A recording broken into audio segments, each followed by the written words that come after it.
দিনটা ছিল 4th of July, মানে আমার ওই বার্থডের পরের দিন। সকালবেলা উঠে নাস্তা সেরে মেহেন্দি ক্লাসে যাওয়ার উদ্দেশ্যে রওনা হলাম। বাইরে তখন টিপ টিপ করে বৃষ্টি পড়ছিল, আর আবহাওয়াটাও ছিল বেশ সুন্দর। আজ ছিল আমাদের সেকেন্ড ডেমনস্ট্রেশন।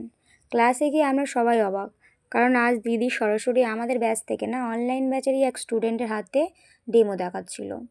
দিদি প্রথমে আমাদের মেজারমেন্ট বুঝিয়ে দিল। এই যে মডেল দাদার সাথে আমরা বারবার হাসি হাল্লা করছিলাম। দিদি কাজ শুরু করে দিয়েছিল, তার মাঝখানে আমি একটু একটু করে সবার ক্লিপ নিচ্ছিলাম। তারপরে আমি বারবার ক্যামেরাটা নিয়ে দাদার মুখের সামনে ধরছিলাম। দাদা একটু একটু লজ্জাও পাচ্ছিল, আবার উনিও আমার ভিডিও করছিল। তারপর সুমুনার ঢং শেষ হয় না, তাই আমি মাঝে মধ্যে ছোট ছোট করে ক্লিপস নিচ্ছিলাম। তারপরে আমাদের কাজ দেখছিলাম, দেখতে দেখতে এই শবনম যে কী উঁকি মেরে দেখছিল, তাই আমি তাড়াতাড়ি করে ওকে একটু ভিডিওতে ক্যাপচার করে নিই।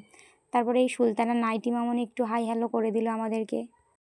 এই তো গল্প করতে করতে প্রায় দিদির কাজও শেষ হয়ে গেল, তাই আমরা সবাই ভালো করে ছবি ভিডিও তুলে নিচ্ছিলাম।